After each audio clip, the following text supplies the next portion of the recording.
My name is Chris Bennett. I'm a self-employed arborist in Mendocino County. I'm mostly self-taught, and my specialty is technical climbing and hazardous removals and large tree pruning.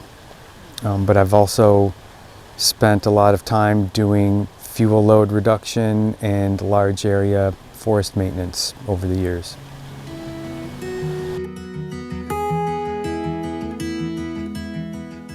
So just a few basic saw maintenance things that are going to come up during any work day, and you just want to be able to mind them and maintain them. This saw, we'll go over what this saw needs. The chain is dull. It's also a little bit loose. And so we'll go over how to tension the chain and clean the inside of the mechanism and make sure that it's sharp. Every chainsaw has your bar nut here. Usually there's two. The little ones sometimes just have one. And there's your tensioning screw right there. That sets the tension on the chain. And some saws have the screw as part of the body of the saw. Some saws have it as part of the cover, but it's going to be there somewhere. You'll find it. All right, but since this is loose, it's had a work day maybe just yesterday. Let's just pop it open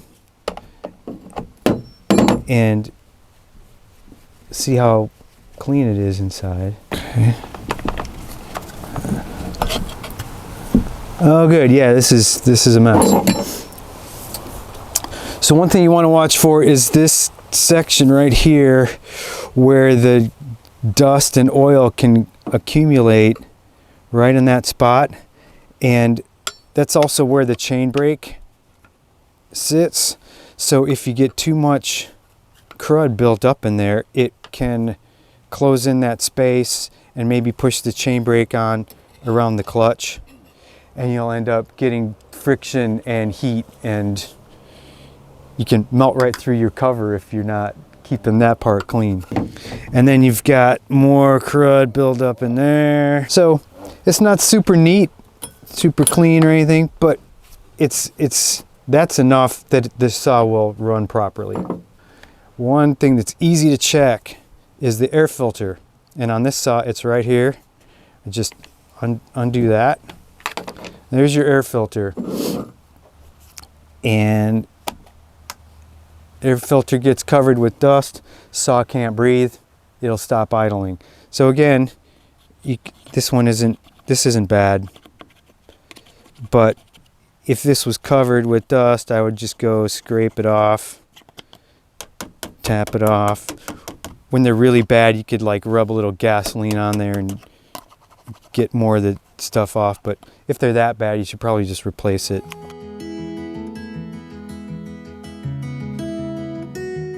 Put it back together. It's not tight yet, but look at this. See how the bar's got this little up and down play here? All right, you want to make sure that when you set the tension of the chain, that the bar is in this position, is in the nose up position. You don't want the chain to hang down at all on its own. This feels a little tight. Now again, I've never used this particular saw before, so partly I need to know how tight does it want to be, and this just feels like it's a little too tight.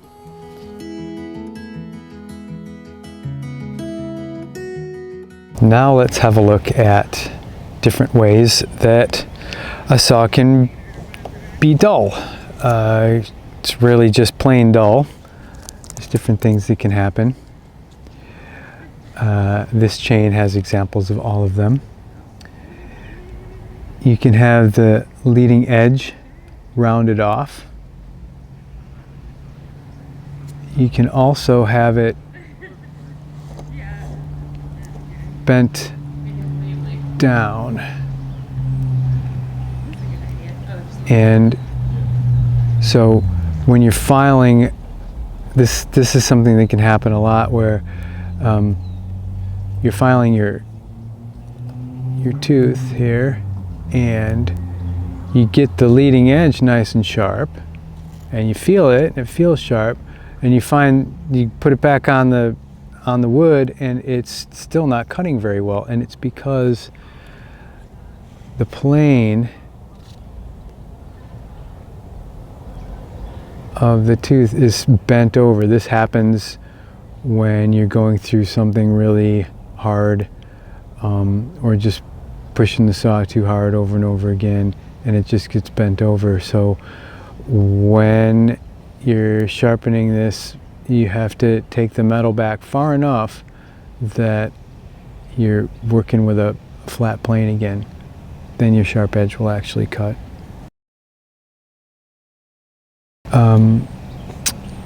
Other things that can make the saw dull are previous improper sharpening,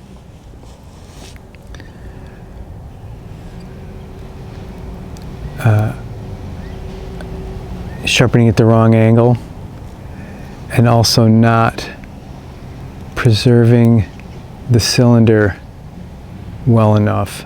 And if you don't do that, what happens is, if you over focus on the cutting edge here, your cylinder down here will become flat. You'll lose that curve, and that also makes the saw dull. When you hit something like a rock in the dirt, the saw can be really bad, and you might not be able to solve it well with a hand file. You might need to take it to a shop with a grinder, or just replace it. Okay, so to actually sharpen a chain by hand, it has to be on the saw and tight enough to stay in place while you're trying to file it. And this chain is a little bit dull in all the ways that I described earlier. The leading edge is a little bit rounded.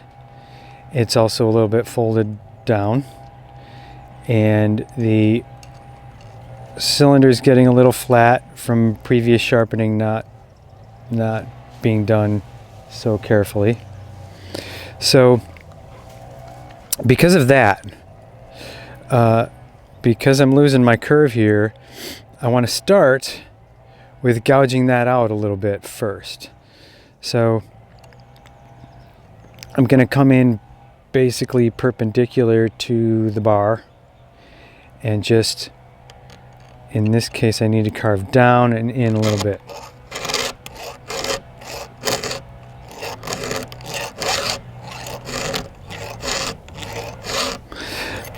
That little twisting motion helps the file action be more effective. And I'm just going to go till I can see that I'm getting my curve back.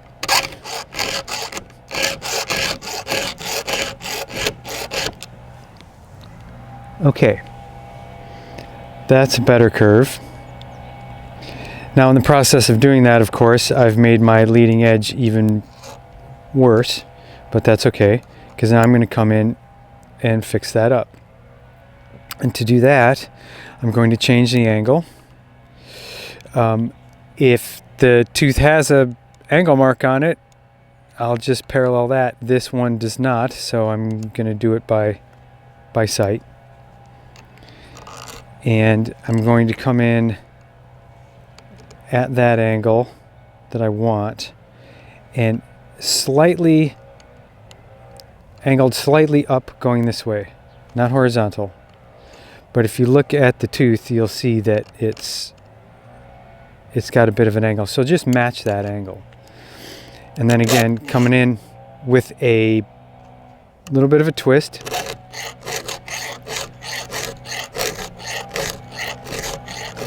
And just remember that I'm carving out not just the leading edge, but the whole cylinder. And I want to do it taking off only as much metal as necessary, because the chain will last longer that way. But I do have to take off enough to get it back to the sharpness and angle that I want.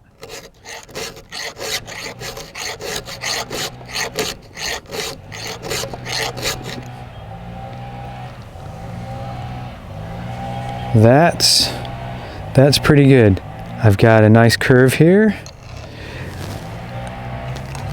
I've come back far enough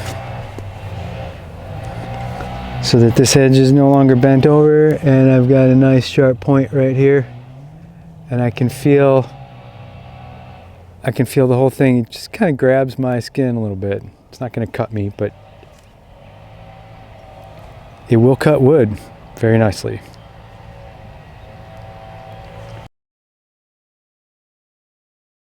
Okay, so this one's pretty good now, and we just move on to the next one. Of course, the next one is not this one because that's on the other side of the chain. You skip one and go to the next one that's facing that way so that you can sharpen that in the same way. And so then to do the whole chain, what you're going to want to do is file them all on one side. And then once you get all the way around, you flip the saw around and you file the others going the other way. And you'll find that here I'm twisting my wrist one way. And when you file on the other side, you have to twist your wrist the other way. So it's a whole little bit of a different exercise. And because of that,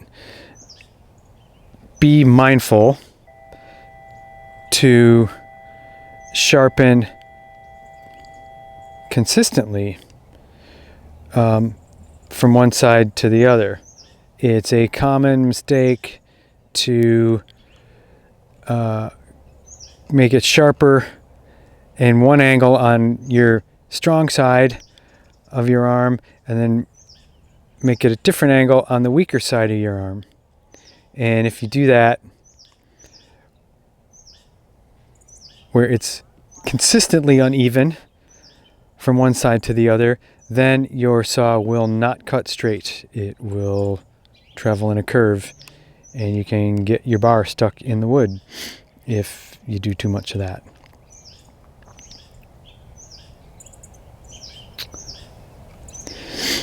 The other thing, and this is a little more advanced, but I'll point it out, is that, of course, these teeth start out long, and the more metal you take off of them, the shorter they get.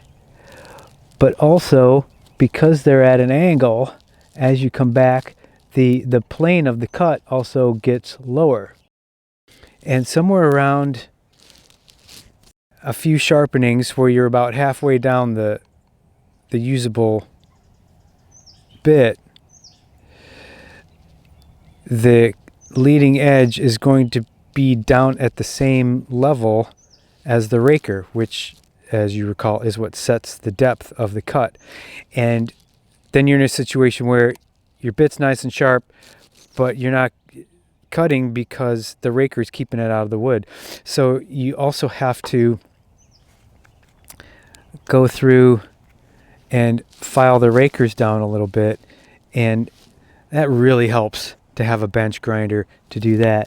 But I want to point out that while the bits don't have angle marks on them, the rakers do have a depth mark, and you'll see that on there on a lot of chains, and that's also very helpful.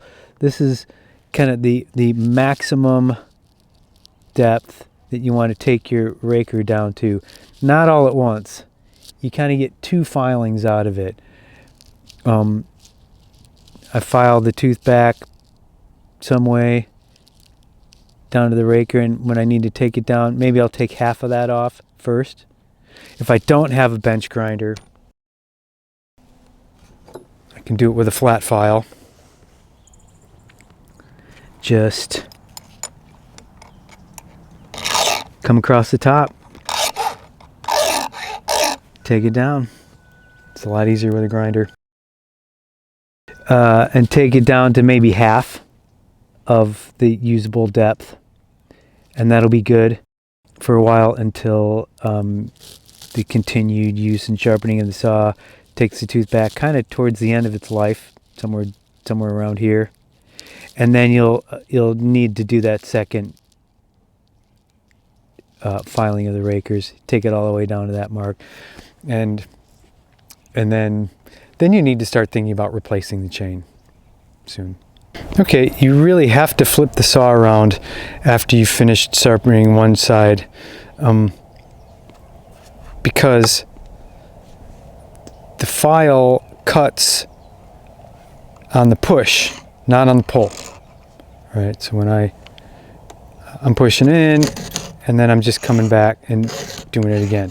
So I can't sharpen the other side from this position. It's not going to work. So I just pick up the saw, flip it around,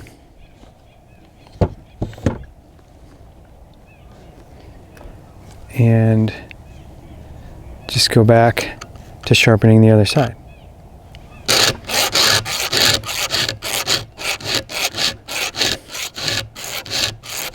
Get my curve back, and then work on my edge. When you see, now I have to twist my wrist the opposite direction. And that's where I have to pay attention to make the angles on this side the same as the angles on the side that I just finished. So one other thing that can happen out in the field on a project day, especially if you're working in a lot of brush piles, the chain might get thrown off the bar, and we've already covered how to put the chain back on, but I wanted to mention that when you do that, what can happen is the fallen chain sits inside where the drive sprocket is, and you'll hear it grinding the metal a little bit. So when you take the chain out to put it back on, inspect the drive links, especially where they were inside by the drive sprocket, to see if they've been chewed up a little bit by sitting there. And if that happens, you'll end up with burrs sticking out here. And remember to look at both sides. You can just go along with your fingers and feel where it's been chewed up a little bit. And if that's happened, you have to file those down, because they won't. If they're really bad, you can't even get the chain back into the groove of the saw bar. But even if they're there and you don't want to really just force them down in there and keep going, because it'll wreck your bar and make the chain likely to work itself loose and get thrown off again. So if you find little metal burrs on your drive links, just get the flat file out again. And this one doesn't have any on it, but here's what you just take it down until it's smooth again, and you can feel it. You can test it on the bar. Just slip it in there and see, does it slide in and out freely. Has to be done if you want to keep going that day.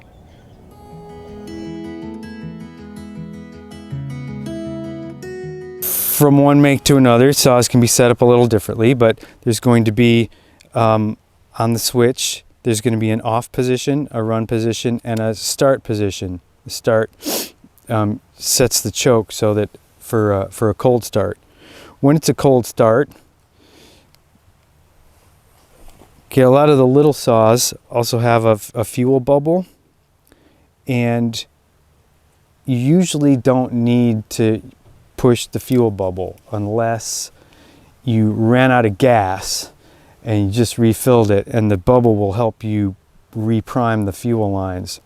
It's good to only use this when you have to, because it's real easy to flood the saw if you flood the motor if you push that too many times. Anyway, when it's cold start, I just got to pull it a few times until it made a little pop. I don't know if you heard that, but once it makes a little pop, then I put it into the regular run position, and it should just start right up.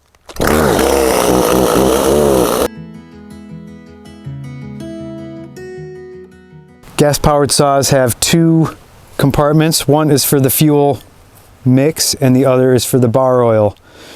Any new saws require ethanol-free gasoline, which is more expensive, but your saw will last longer.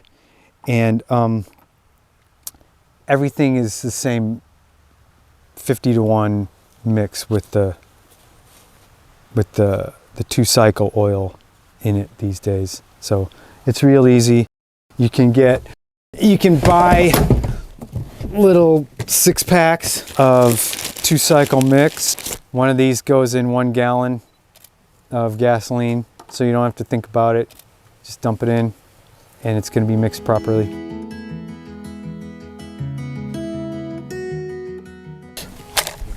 One thing I really make a habit to do, whether it's foam plugs or earmuffs, I just use them because I really like my hearing.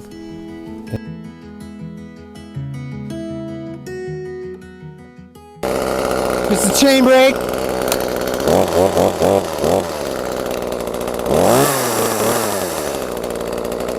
Chain brakes can be really sensitive.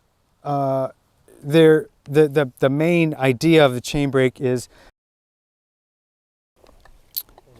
if something hits, okay, especially working in brush piles, I'm cutting here, but I didn't notice that, oh, the tip of my bar is hitting something else. And here's where the chain's running this way, and it can make the bar kick back in my direction. And the idea there is if that happens, the chain brake gets activated. There's no rules. I mean, there's too many different situations to just make a simple rule about it, except, hey, watch where your saw is headed, and can I stand? I'm always asking myself, okay, can I stand in a better way?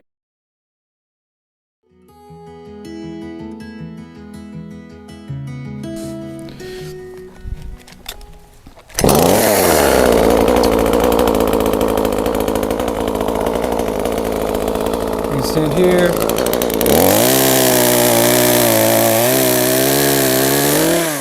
Get away from me.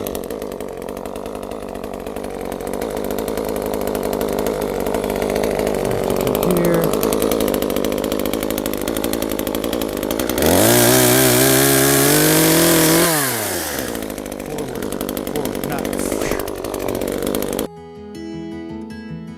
And a couple things can happen. You're going to have to take the saw apart to put the chain back on. But also what can happen is if it comes off when it's under a lot of power, you'll hear this kind of grinding of metal sound, and it's because the chain is off the bar, but it's hanging loose inside where the drive sprocket is still spinning. And what it does, or can do, and usually does, is it chews up the drive links. The drivers are the part that you don't see. They're the part that is down inside the groove. And I have here a chain that has been thrown, so I can show you what happens to it. I'm not sure where the zoom is here, but you can see the normal drivers are nice and smooth, but these few they're all chewed up on the edges, and so the groove, the link is all, it's got burrs, metal burrs all over it. And so if I try to just put that back onto the saw, these drivers aren't going to fit down into the groove in the bar. So what you have to do is file them off.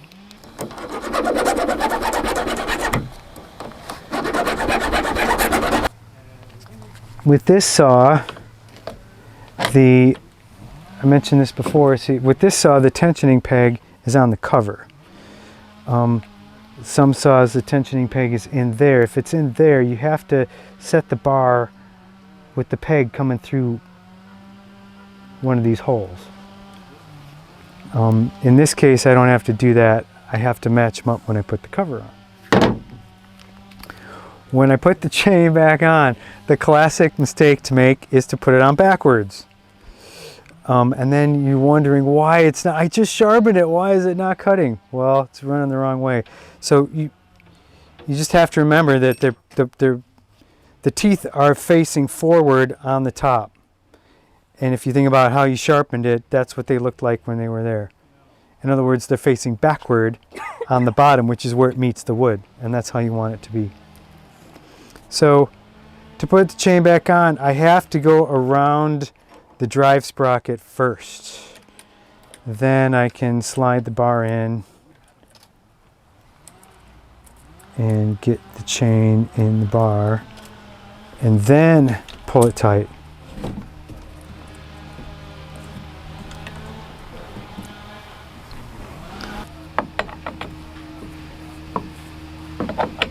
I'm going to tighten the bar nuts right to where, I don't know how to describe this, but I'm to the point where if I make them any tighter, I'm going to not be able to adjust the tension anymore.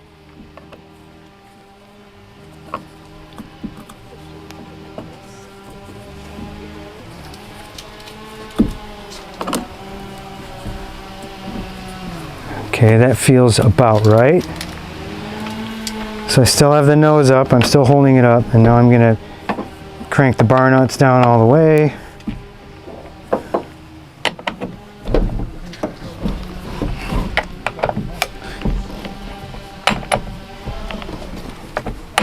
It's kind of like the lug nuts on a car when you're changing a tire. You want to go back and forth.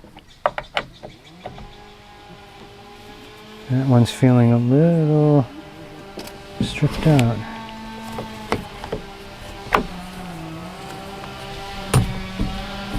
Okay. It feels a little tight. I'm going to try it one time though.